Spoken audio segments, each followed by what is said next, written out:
বাংলাদেশের তত্ত্বাবধায়ক সরকারের প্রধান ডক্টর মোহাম্মদ ইউনূসকে মৌলবাদী আখ্যায়িত করে জুতাপেটা সহ আগুন দিয়ে কুশপুত্তলিকা পোড়ালো বিলোনিয়ার হিন্দু সনাতনী নাগরিক সমাজ। বাংলাদেশের তত্ত্বাবধায়ক সরকারের নেতৃত্বের দিকে দিকে চলছে হিন্দুদের উপর আক্রমণ। ঘরবাড়ি, মঠ মন্দির আগুন দিয়ে জ্বালিয়ে দেওয়া সহ হিন্দু ও বৌদ্ধ সম্প্রদায়ের মানুষদের হত্যার পাশাপাশি বাংলাদেশের হিন্দু ধর্ম প্রচারক চিন্ময় কৃষ্ণপ্রভুকে মিথ্যা মামলা আটক করার প্রতিবাদে সরব হয়ে বিক্ষোভ দেখিয়ে ইউনূসকে জুতাপেটা করে কুশপুত্তলিকা পোড়ানো হলো। বিলোনিয়া হিন্দু সনাতনী নাগরিক সমাজের ডাকে হয় মৌলবাদীদের বিরুদ্ধে প্রতিবাদের বিক্ষোভ মিছিল শুরু হয় রবিবার বিকেল 4টে নাগাদ বিলোনিয়া হাসপাতাল সংলগ্ন এলাকা থেকে।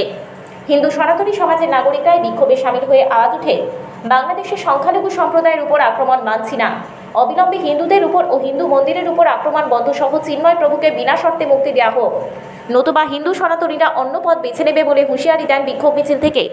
বিক্ষোভ মিছিলটি শহরের রাজপথ পরিক্রমা করে এসে বিলোনিয়া মুহুরীঘাট আন্তঃশুল্ক বাণিজ্য কেন্দ্রের সামনে বিক্ষোভ প্রদর্শন করে। বিক্ষোভ শেষে শুরু হয় সভাস্থলে উপস্থিত ছিলেন কার্তিক প্রভু, অরুণ হালদার, আচার্যা শুভমিত্র নন্দ অবধূত, বিপ্লব সেন, অভিজিৎ দেবনাথের মতো হিন্দু নাগরিক সমাজের অগ্রণী ব্যক্তিরা।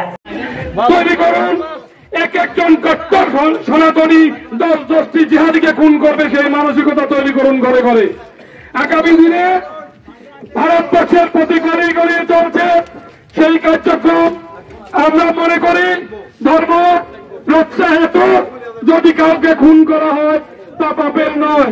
সেই রকম বাংলাদেশে সংখ্যালঘু হিন্দুদের প্রতি একটা আগ্রহ রাখবো, প্রতি ঘরে অস্ত্রসজ্জে সজ্জিত হন এবং এক একজন সনাতনী 10 জন জিহাদিকে খুন করুন।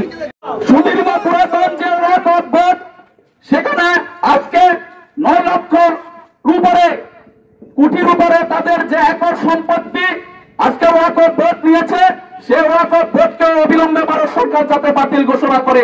শুধু তাই নয়, আপনারা যেখানে আমাদের প্রত্যেকটি হিন্দু নাগরিক সমাজ আছেন, আপনারা যার যার বাড়িতে হকারি ও কাজের নাম করে যে সমস্ত মৌলবাদী মুসলিমরা বিভিন্ন দেশ থেকে এসে এখানে থাকছেন, যদি তারা আপনাদের বাড়িতে থেকে আপনাদের সাংস্কৃতিক পরিবেশকে বিনষ্ট করছে, তাদেরকে আমরা বলবো সামান্য স্বার্থের জন্য, সামান্য অর্থের জন্য আপনি ভাড়া দিয়ে তাদেরকে রাখবেন না, আপনি তাদেরকে অবিলম্বে বিতাড়িত করুন। খুললাম চ্যালেঞ্জ। কেন বলছি? কারণ আমরা বারবার প্রমাণিত হয়েছে রাজনৈতিক কাজের সুবাদে লেপ বিক্রির নামে, চুল বিক্রির নামে রাজ্যে এসে আমাদের ত্রিপুরাকে তারাই বলছে যে শান্তির ত্রিপুরাকে আমরা অশান্তি করছি এবং আমাদের এখান থেকে বহু মা বোনকে তারা নিয়ে সেখানে নিয়ে উত্তরপ্রদেশ।